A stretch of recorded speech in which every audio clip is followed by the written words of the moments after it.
March 2, 1969, remains etched in history as one of the most perilous moments of the Cold War,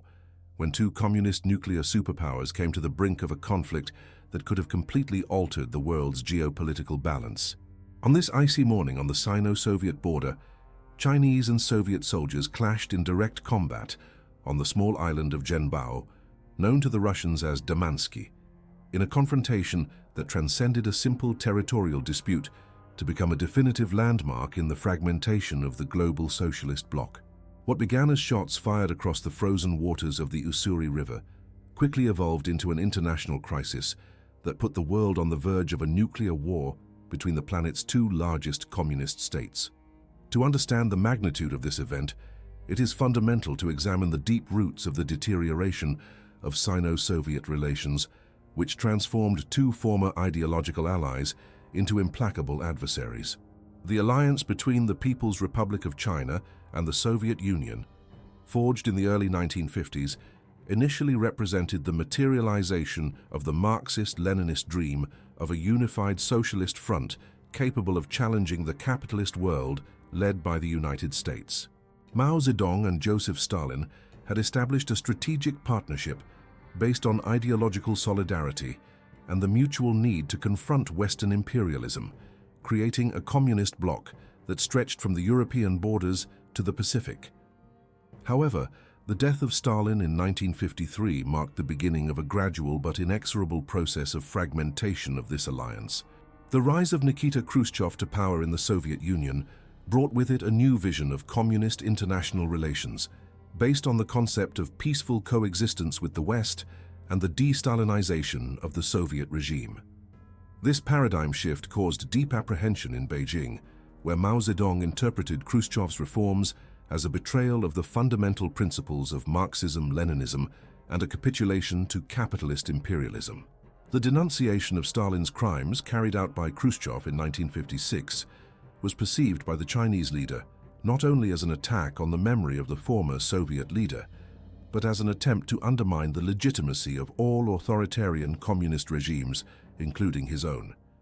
The ideological tension between Moscow and Beijing intensified dramatically during the Cuban Missile Crisis in 1962,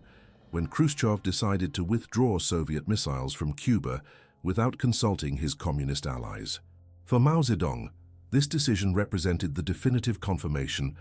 that the Soviet Union had abandoned the global revolutionary struggle in favor of a tacit agreement with the United States to divide the world into spheres of influence. The Chinese perception that Moscow was willing to sacrifice the interests of the international communist movement to avoid a nuclear confrontation with Washington fueled deep resentment that would translate into increasing territorial and ideological disputes throughout the 1960s. The border issues between China and the Soviet Union had historical roots dating back to the 17th and 18th centuries,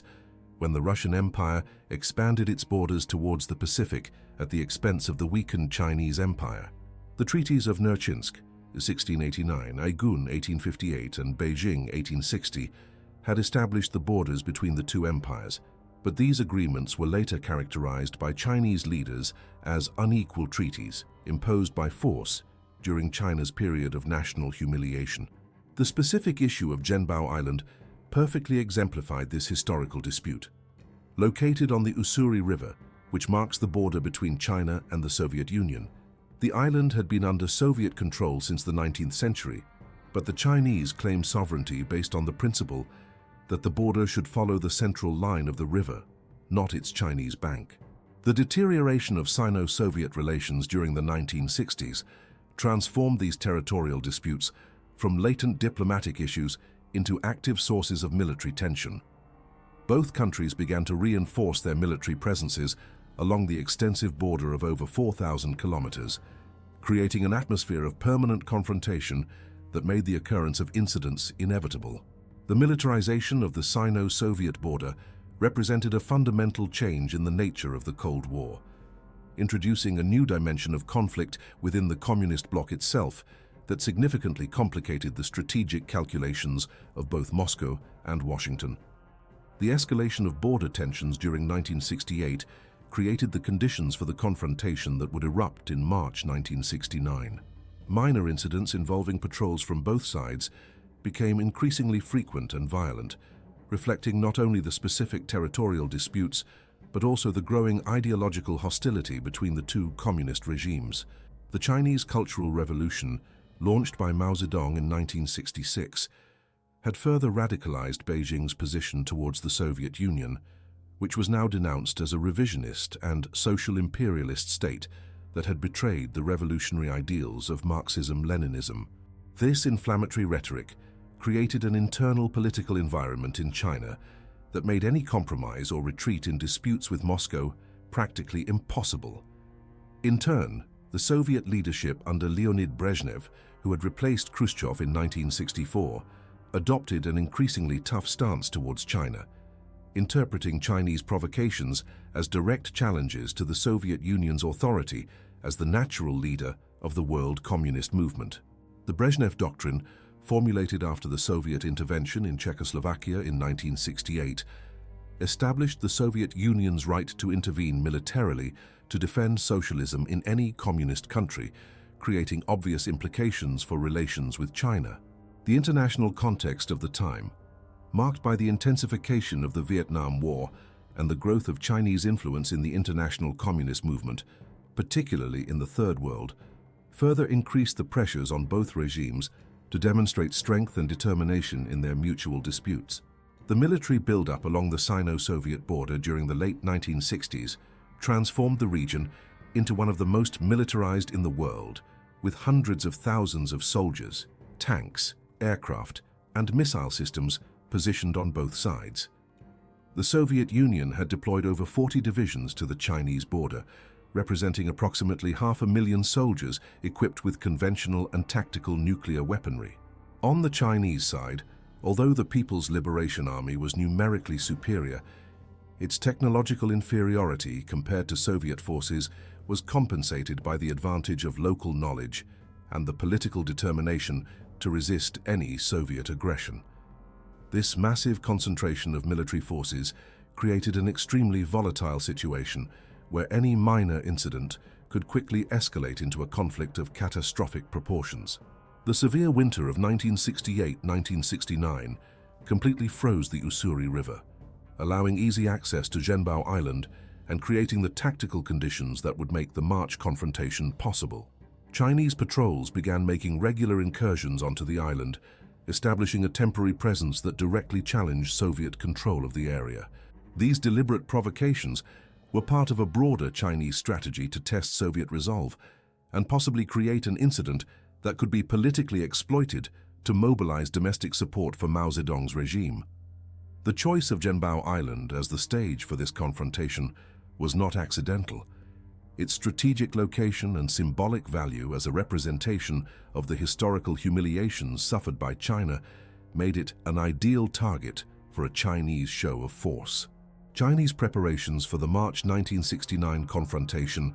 involved careful military and political planning, demonstrating that the incident was not a spontaneous escalation, but a deliberately conceived operation to create a controlled crisis with the Soviet Union. Special units of the People's Liberation Army were specifically trained for operations on Zhenbao Island, while Chinese propaganda began preparing domestic public opinion for the possibility of an armed confrontation with the Soviet revisionists. The decision to proceed with this military provocation reflected Mao Zedong's strategic calculation that China could benefit from a limited crisis with the Soviet Union, both to consolidate his internal position and to demonstrate to the world its independence and determination to defend its national interests. In the early hours of March 1969, when the first shots echoed across the frozen waters of the Ussuri River, few observers could predict that this seemingly localized clash would trigger a sequence of events that would fundamentally redefine the nature of the Cold War and lay the groundwork for a new global geopolitical configuration. The sound of automatic weapons on Zhenbao Island marked not only the beginning of a military confrontation between two nuclear superpowers, but also the moment when the communist world irreversibly fragmented, creating completely new opportunities and challenges for all the powers involved in the great strategic game of the second half of the 20th century. The icy dawn of March 2, 1969, witnessed the start of one of the most significant clashes of the Cold War, when carefully positioned Chinese forces executed a coordinated attack against Soviet positions on Zhenbao Island. The Chinese plan, meticulously developed during weeks of preparation, aimed not only to drive Soviet border guards off the disputed island, but also to send an unequivocal message to Moscow about Beijing's determination to defend its territorial claims. Approximately 300 soldiers of the People's Liberation Army, equipped with automatic weapons and grenades, advanced across the Ussuri River ice under the cover of pre-dawn darkness, establishing strategic defensive positions on the island before Soviet forces could effectively react to the surprise attack. The Soviet response to the Chinese attack was swift and devastating, demonstrating the technological superiority and firepower of the Soviet Union's armed forces compared to their Chinese adversaries. Elite units of Soviet border troops, supported by T-55 tanks and heavy artillery, positioned on the Soviet bank of the Ussuri River, launched a fierce counterattack aimed at regaining control of the island and inflicting significant losses on the Chinese forces. The local Soviet commander, following established protocols for border emergency situations, immediately requested air support and additional ground reinforcements, quickly transforming what had begun as a localized incident into a battle of considerable proportions involving thousands of soldiers from both sides. The combat on Zhenbao Island was characterized by its exceptional intensity and the ferocity with which both sides fought for control of a piece of land measuring only a few square kilometers. Chinese forces, although outmatched in weaponry and equipment, demonstrated remarkable determination to hold their positions, utilizing guerrilla tactics developed during the long Chinese Civil War and the resistance against the Japanese occupation. Soviet soldiers in turn employed their advantage in armored vehicles and fire support to try and dislodge the Chinese defenders, resulting in extremely violent close-quarters combat that left dozens dead and wounded scattered across the island's frozen terrain. The battle lasted for several hours, with control of the island changing hands multiple times as successive attacks and counterattacks resulted in temporary territorial gains for both sides. Soviet artillery intensively bombarded Chinese positions, while Chinese mortars responded with directed fire against Soviet troop concentrations. The use of Soviet tanks in the combat, a significant escalation compared to previous border incidents, demonstrated the seriousness with which Moscow viewed this Chinese provocation and its determination not to allow Beijing to establish a precedent of successful aggression against Soviet-controlled territory. Communications between local commanders on both sides and their respective capitals during the unfolding battle revealed the immediate understanding that this confrontation transcended a simple territorial dispute to become a crucial test of wills between two nuclear superpowers. Reports sent by Soviet commanders to the Kremlin emphasized the premeditated nature of the Chinese attack and requested authorization to use all necessary force to expel the invaders, while Chinese commanders informed Beijing of the fierce resistance encountered and the need for additional reinforcements to maintain control of the island. These military communications, later revealed through declassified files, demonstrate how quickly a localized incident could escalate into an international crisis of potentially catastrophic proportions. The end of the initial battle of March 2nd came only when ammunition on both sides began to run out, and human losses made the continuation of intensive combat unsustainable. Chinese forces managed to maintain control of parts of the island, but at a terrible human cost, with later estimates indicating that dozens of soldiers died in the fighting and hundreds were wounded. Soviet losses, although smaller due to their superiority in defensive armament and armor, were nevertheless significant enough to cause shock in Moscow and lead to an immediate reassessment of the situation on the Sino-Soviet border. The terrain of Zhenbao Island was literally covered in blood and destroyed military equipment, creating a powerful image that would be exploited by the propaganda of both sides in the days and weeks that followed. The immediate response of both governments to the March 2nd confrontation revealed the extent to which this incident had fundamentally altered the dynamics of Sino-Soviet relations. In Beijing, Mao Zedong convened an emergency meeting of the Politburo to assess the results of the operation and plan the next steps in the escalation with the Soviet Union.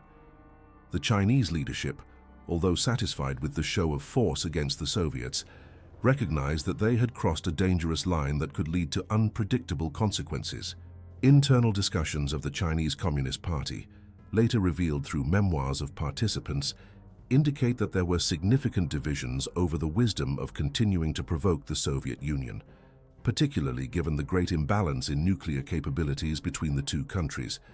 In Moscow, the reaction to the Chinese attack was characterized by a mixture of indignation, surprise, and growing concern about the broader strategic implications of the confrontation. Leonid Brezhnev, who had assumed power with the promise of stabilizing the Soviet Union's international relations after Khrushchev's risky adventures, suddenly found himself facing a crisis that threatened to escalate into a major military conflict with another nuclear superpower. Discussions in the Kremlin on how to respond to the Chinese attack revealed divisions similar to those in Beijing,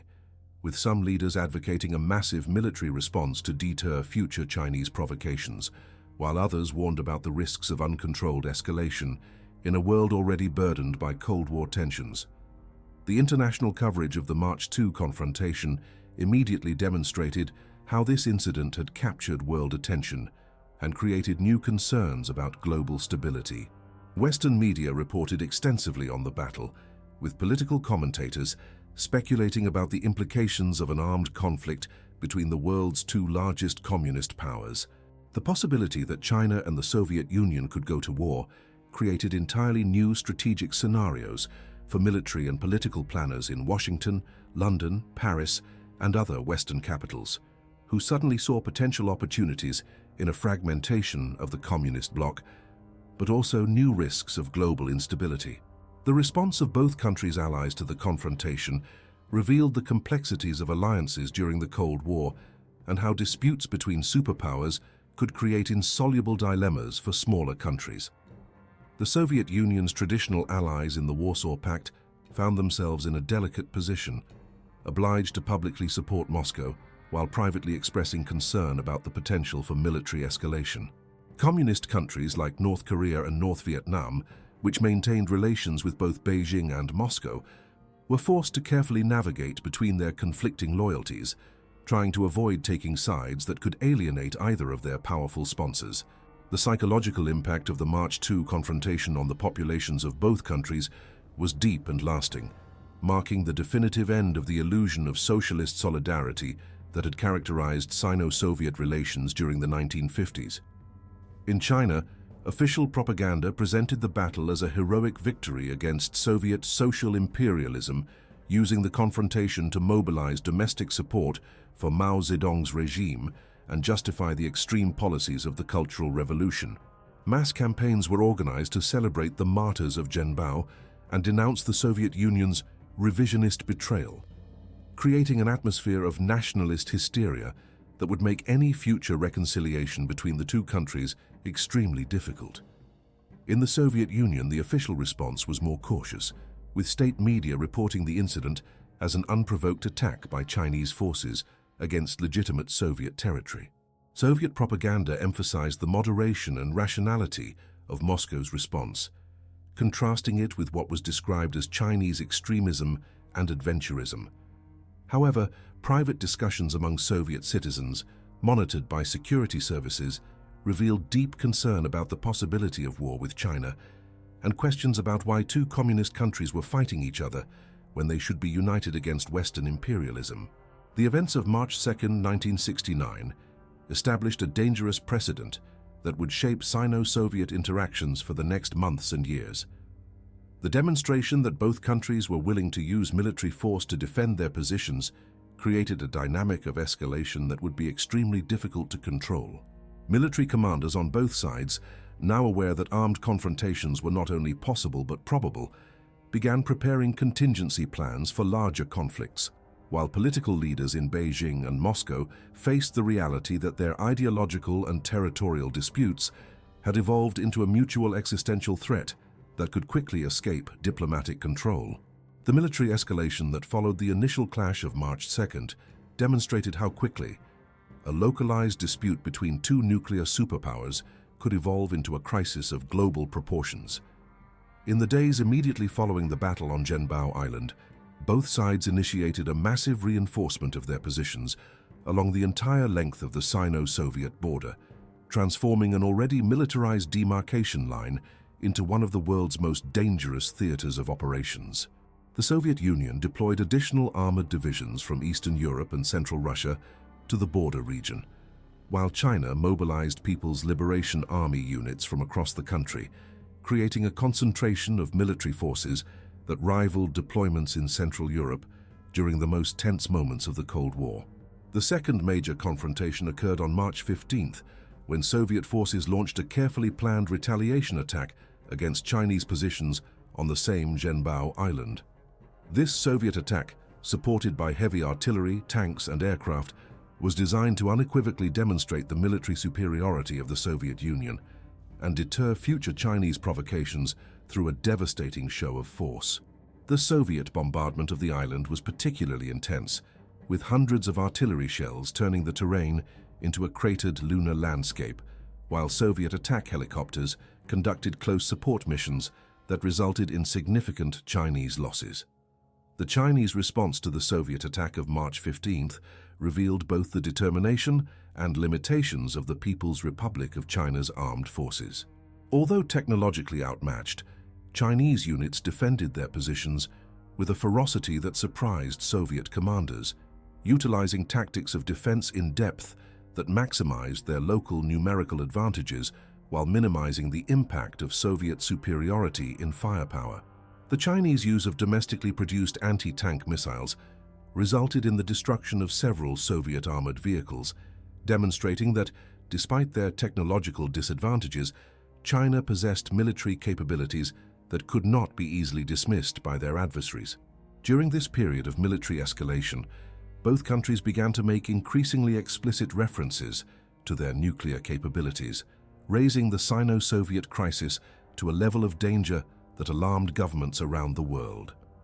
The Soviet Union, which possessed a nuclear arsenal vastly superior to China's, began making public and private statements about its willingness to use all necessary means to defend its territory and its allies. High-ranking Soviet officials made comments deliberately ambiguous about the catastrophic consequences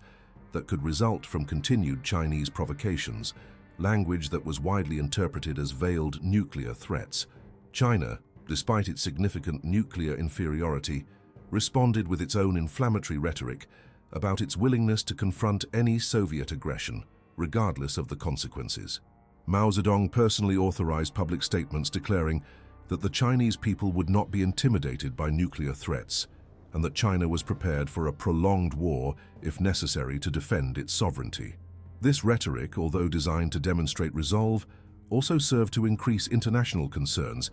about the possibility that the Sino-Soviet crisis could escalate beyond conventional warfare to include nuclear weapons. The command and control systems of both countries were placed on heightened alert during this period,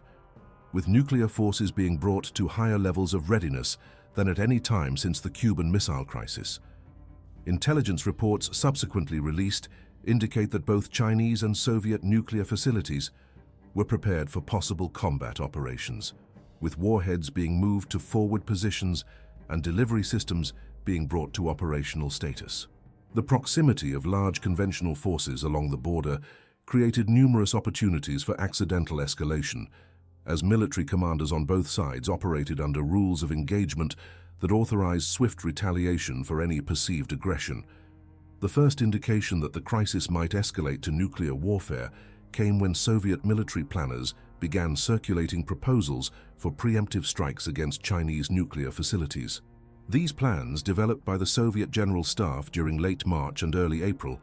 called for a coordinated campaign designed to cripple China's nascent nuclear program before it could become a serious threat to Soviet security. The proposals included strikes against Chinese nuclear production facilities in Lopnor and other locations, as well as attacks on Chinese missile sites and nuclear storage areas. While these plans were never formally approved for implementation, their very existence demonstrated how seriously Soviet leadership was considering a military solution to what they viewed as a growing Chinese threat. Chinese intelligence networks, through various sources including sympathetic communist parties in other countries, became aware of Soviet contingency planning for nuclear strikes against China. This knowledge prompted a dramatic escalation in Chinese defensive preparations, with the entire nuclear program being placed underground in hardened facilities and emergency protocols being activated throughout the country. Mao Zedong himself was moved to secure locations away from Beijing, while other senior Chinese leaders were dispersed to various safe areas to ensure governmental continuity in case of a Soviet nuclear attack. The Chinese nuclear arsenal, though small compared to Soviet capabilities, was also placed on maximum alert, with delivery systems being prepared for immediate launch if necessary. The international community began to take serious notice of the escalating Sino-Soviet crisis during April 1969, when it became clear that this was not merely a border dispute, but a fundamental fracture within the communist world with potential global implications. Western intelligence agencies, particularly those of the United States and United Kingdom, began intensive monitoring of both Chinese and Soviet military activities, while diplomatic channels were quietly activated to gauge the possibility of mediation or intervention. The prospect of a war between two nuclear powers was viewed with alarm in Washington, where policymakers recognized that such a conflict could create unpredictable consequences for global stability and American strategic interests. NATO planners, initially optimistic about the strategic opportunities created by a Sino-Soviet split, quickly became concerned about the potential for escalation beyond anyone's control. Wargaming exercises conducted during this period demonstrated that a nuclear exchange between China and the Soviet Union could easily draw in other powers, either through alliance obligations or through the chaos created by radioactive fallout and refugee flows. European allies of the United States expressed particular concern about the possibility that a Sino-Soviet war could destabilize the entire international system and create conditions where rational strategic planning would become impossible. The Soviet Union's Warsaw Pact allies found themselves in particularly difficult positions during this crisis, torn between loyalty to Moscow and concern about being drawn into a potentially catastrophic conflict. Countries like Poland and East Germany, while publicly supporting Soviet positions, privately expressed serious reservations about the wisdom of escalating confrontation with China. Some Eastern European leaders, particularly in Romania and Yugoslavia, went so far as to offer mediation services, though these offers were rejected by both principals in the conflict. During May 1969, as military tensions continued to mount, both China and the Soviet Union began to explore diplomatic channels to de-escalate the crisis, though these initial efforts were hampered by domestic political considerations and mutual mistrust. The Chinese leadership, while unwilling to appear weak in the face of Soviet pressure, recognized that continued escalation carried unacceptable risks of national destruction. Similarly, Soviet leaders, despite their military advantages, understood that a war with China would be enormously costly and could destabilize their position within the international communist movement. However, both sides faced significant domestic political constraints that made it difficult to make the concessions necessary for a peaceful resolution of the crisis. The period from March to July 1969 represented a watershed moment in Cold War history, when the bipolar confrontation between East and West was complicated by a dangerous fracture within the communist bloc itself. The Sino-Soviet border crisis demonstrated that ideological solidarity was insufficient to prevent armed conflict between communist powers when fundamental national interests were at stake. More importantly, it showed that nuclear weapons, rather than ensuring stability through deterrence, could actually increase the risks of catastrophic escalation when deployed by multiple actors with conflicting interests and inadequate communication channels. The months that followed the initial clash of March 1969 witnessed a series of complex and often frustrated diplomatic attempts to find a peaceful solution to the Sino-Soviet crisis, while simultaneously both countries continued their military preparations for a possible large-scale conflict. The first significant diplomatic initiative came from the Kremlin itself, when Alexei Kosygin, the Soviet Prime Minister, attempted to establish direct communication with Mao Zedong through a telephone call on March 21st. This attempt at direct communication between leaders represented a recognition by the Soviet side that the crisis had escalated beyond the level where it could be managed through conventional diplomatic channels and required intervention at the highest political level. The Chinese refusal to accept Kosygin's phone call, with Chinese operators allegedly hanging up and calling the Soviet premier a revisionist element, demonstrated the depth of hostility that had developed between the two countries and the extent to which considerations of domestic politics were constraining diplomatic flexibility. This rejection of a direct overture from the second most powerful figure in the Soviet hierarchy was interpreted in Moscow as an indication that Beijing was committed to continued confrontation regardless of the potential consequences. The public humiliation of Kosygin's failed phone call also created additional pressure on Soviet leadership to demonstrate firmness in their dealings with China, making subsequent diplomatic initiatives more difficult. Despite these initial setbacks, both sides gradually came to understand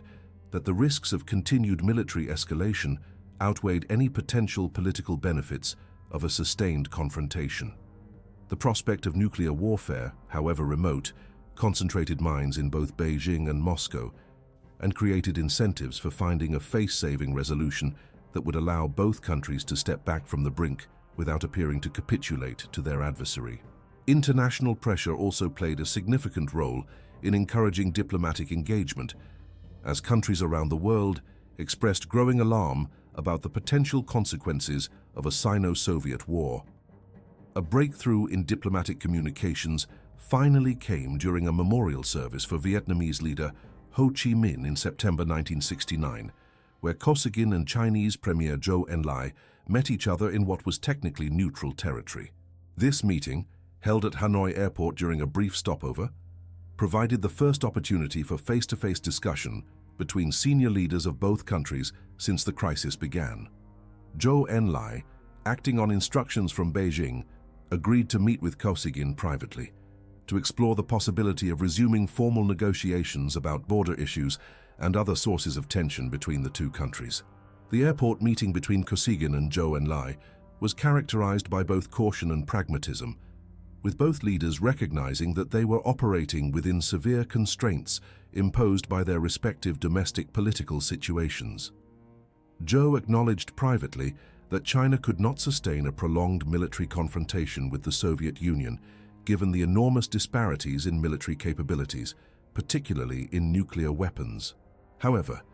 he also made clear that China would not accept any resolution that did not address Chinese concerns about the historical legitimacy of existing border arrangements and the need for Soviet recognition of Chinese sovereignty over disputed territories. Kosygin, for his part, was authorized to offer significant concessions in order to achieve a peaceful resolution of the crisis, including willingness to negotiate on the precise location of border lines along rivers and to provide explicit guarantees about Soviet non-interference in Chinese internal affairs. However, he also made clear that the Soviet Union would not tolerate future military provocations and would respond forcefully to any repetition of March-style attacks on disputed territories. The delicate balance between accommodation and firmness required for successful diplomacy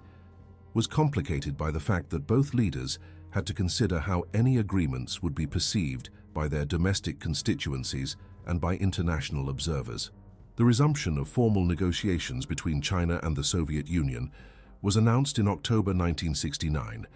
representing a significant de-escalation from the military tensions that had dominated the summer months. These negotiations, held in Beijing, were conducted in an atmosphere of mutual suspicion and careful protocol that reflected the deep mistrust between the two countries. Chinese negotiators insisted that any border agreement must begin with Soviet acknowledgement that existing boundaries were the result of unequal treaties imposed by Tsarist imperialism, a position that was politically essential for legitimizing Chinese territorial claims, but practically difficult for Soviet negotiators to accept without appearing to repudiate their country's historical interests. Soviet negotiators, while willing to make practical concessions about specific border demarcations, were reluctant to accept broad principles that might call into question the legitimacy of Soviet territorial control throughout its vast empire. The question of whether to acknowledge historical injustices in border arrangements had implications that extended far beyond Sino-Soviet relations, as acceptance of Chinese arguments could potentially encourage territorial revisionism by other Soviet neighbors. This fundamental tension between Chinese demands for historical vindication and Soviet concerns about precedent setting made progress extremely difficult, despite the mutual interest in reaching a peaceful resolution. During the course of these negotiations, both sides continued to maintain significant military forces along their shared border, creating a situation where diplomatic progress was constantly overshadowed by the presence of hundreds of thousands of armed soldiers in close proximity. Military incidents continued to occur throughout the negotiating period, though both sides demonstrated considerable restraint in avoiding escalation of these encounters beyond local confrontations. The maintenance of military pressure alongside diplomatic engagement reflected a classic pattern of coercive diplomacy, where each side sought to strengthen its negotiating position through demonstrations of strength, while avoiding actions that might sabotage the peace process entirely. One of the most significant aspects of the diplomatic process was the gradual recognition by both sides that their bilateral dispute had attracted unwanted attention from the United States and other Western powers, who were clearly calculating how to exploit Sino-Soviet divisions for their own strategic advantage. Intelligence reports indicated that American policymakers were actively considering approaches to China that would take advantage of its deteriorating relationship with the Soviet Union, a development that created additional incentives for both Beijing and Moscow to resolve their differences before they could be manipulated by external powers to their mutual disadvantage. The negotiating process was further complicated by domestic political developments in both countries, particularly the ongoing Cultural Revolution in China and succession struggles within the Soviet leadership. Mao Zedong's radical policies had created a domestic political environment in China, where any compromise with the Soviet Union could be interpreted as ideological betrayal, while conservative factions within the Soviet Politburo were skeptical about making concessions to a country that they viewed as increasingly unpredictable and ideologically deviant. These internal political constraints meant that both negotiating teams operated within very narrow mandates that made creative problem-solving extremely difficult. International mediation efforts, while well-intentioned, generally proved counterproductive because they were perceived by both principal parties as attempts to exploit their dispute for the benefit of third countries. Offers of assistance from countries like Romania, Yugoslavia, and various non-aligned nations were politely declined because accepting such help would imply that China and the Soviet Union were incapable of managing their own affairs and might create opportunities for unwanted external influence in what both sides considered to be a strictly bilateral matter. As negotiations continued through the winter of 1969-1970, it became increasingly clear that while both sides were committed to avoiding further military escalation, achieving a comprehensive political settlement would require years rather than months of patient diplomacy. The fundamental issues underlying the Sino-Soviet split, ideological differences, territorial disputes, and competition for leadership of the international communist movement were too deep-rooted to be resolved quickly through conventional diplomatic processes. However, the very fact that sustained negotiations were taking place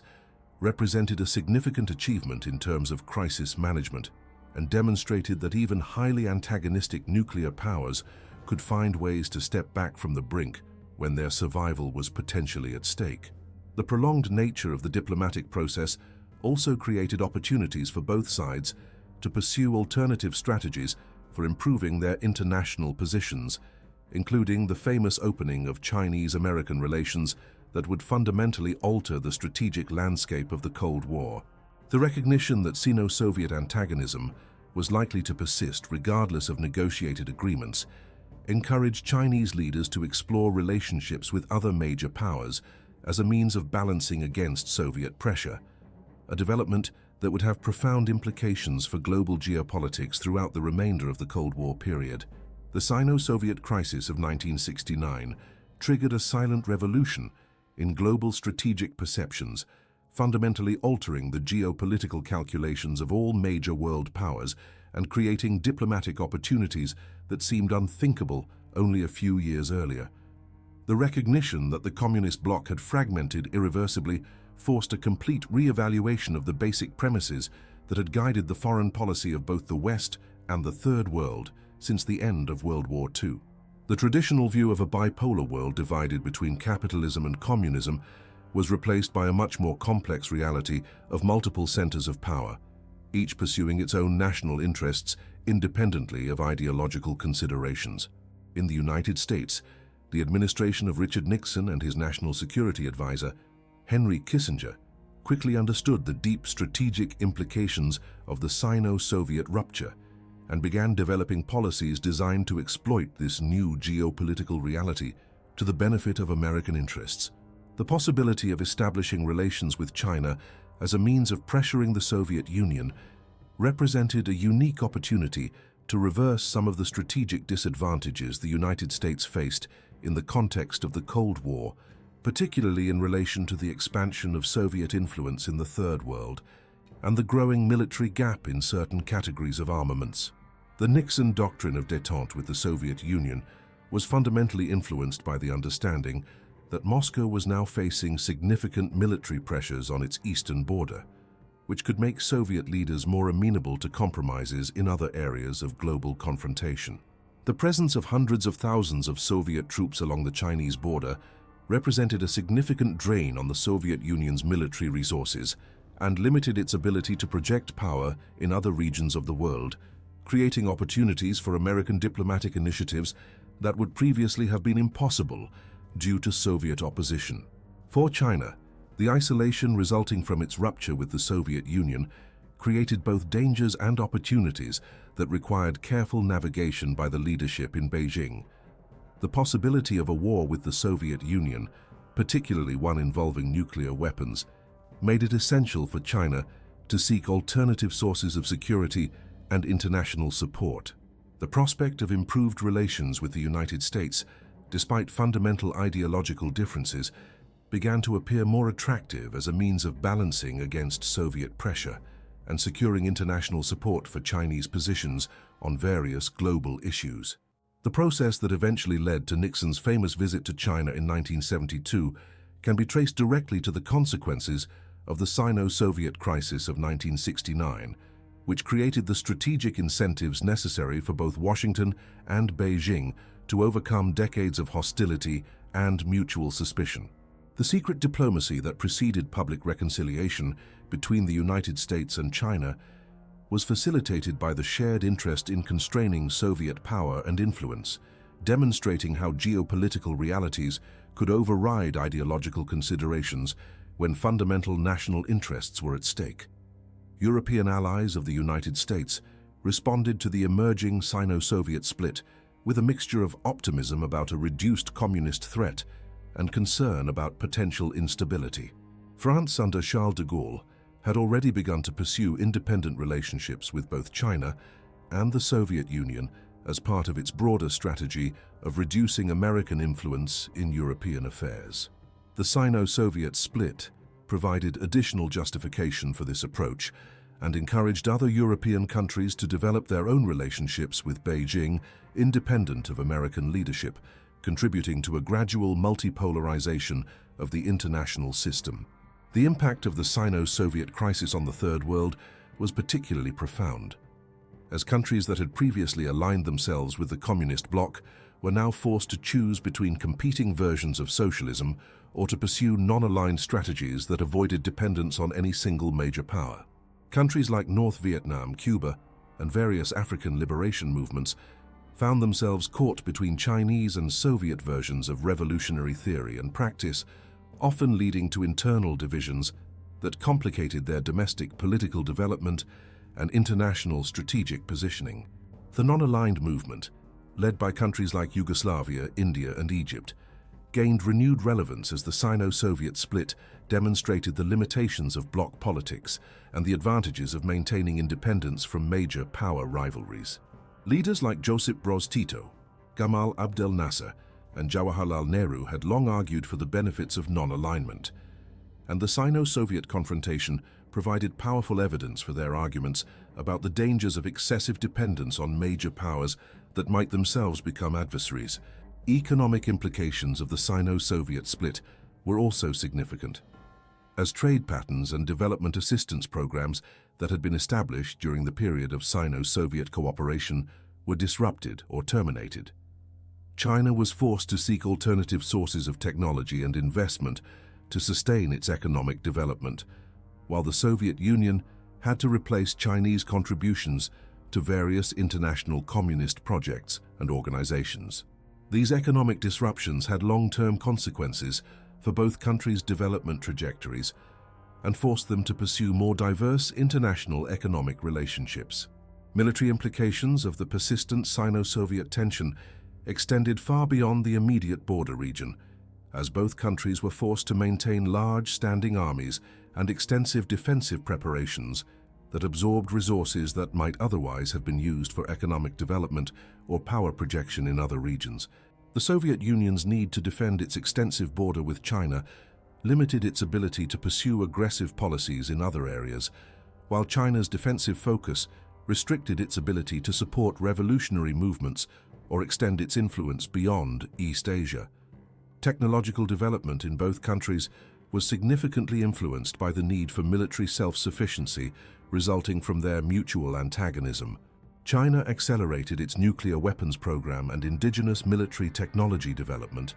to reduce dependence on Soviet assistance, while the Soviet Union increased investment in military technologies designed to counter specifically Chinese capabilities and strategic approaches. This technological competition within the communist world paralleled the broader technological rivalry between East and West, contributing to an overall acceleration of military innovation during the latter period of the Cold War. The propaganda war between China and the Soviet Union had significant implications for international communist movements and left-wing political parties around the world,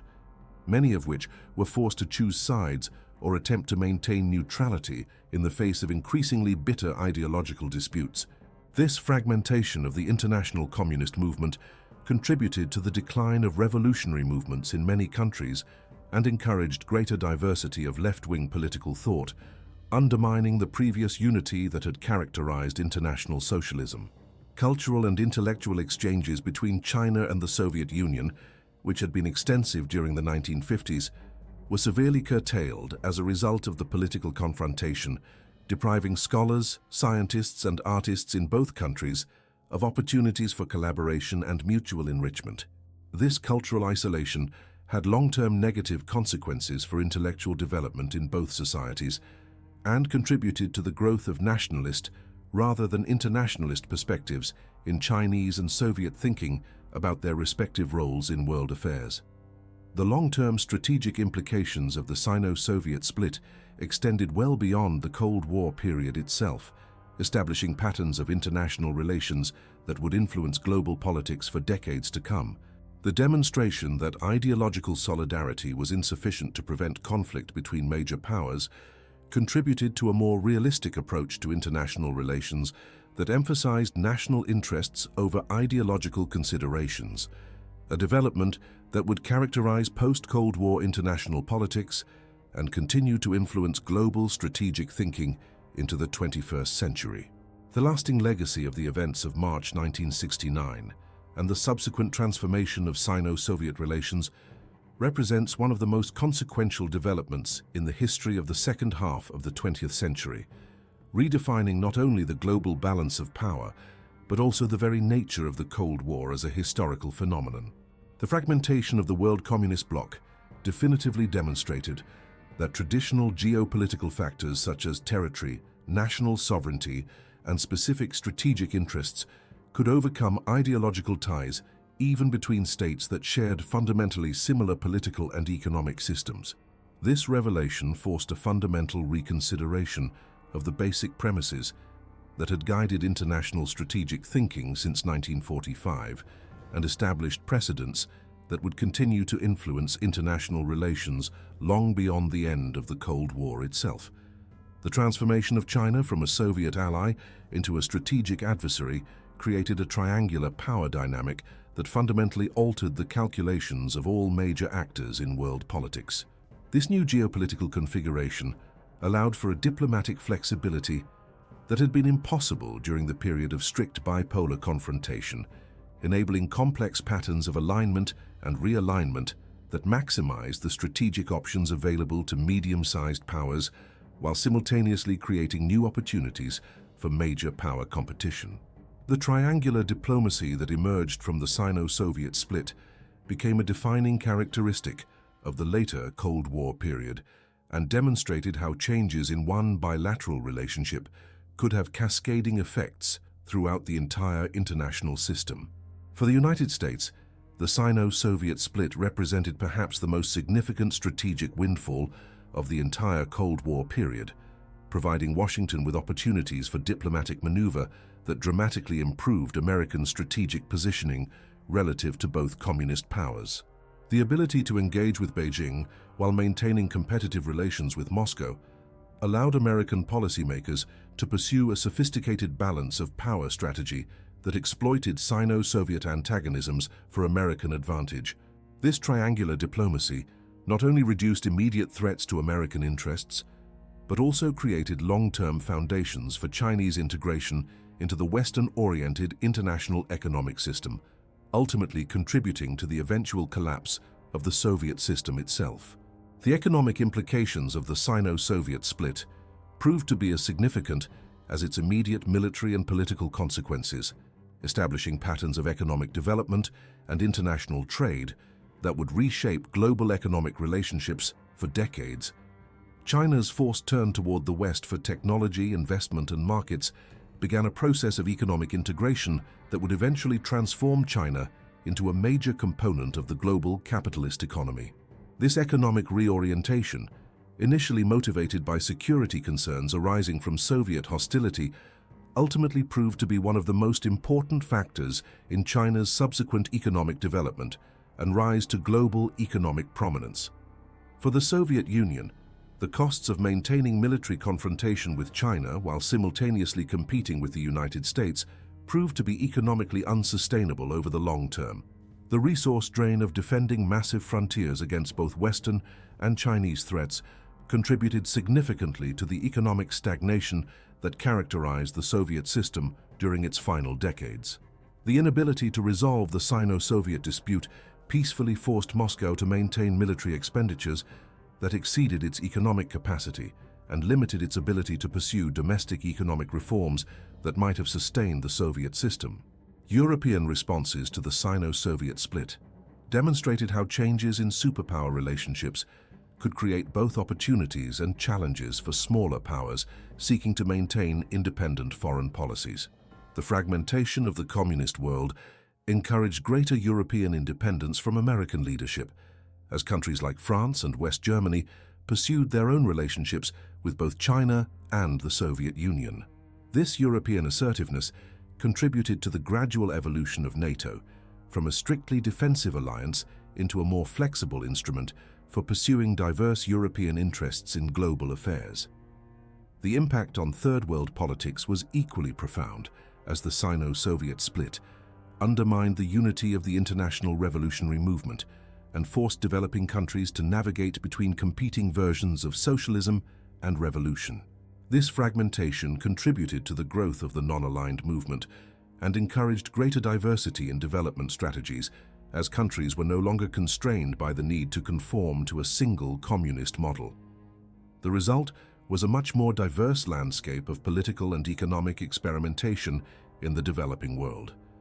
with varying degrees of success in achieving national development goals. Military doctrine in all major powers was fundamentally affected by the emergence of the triangular competition,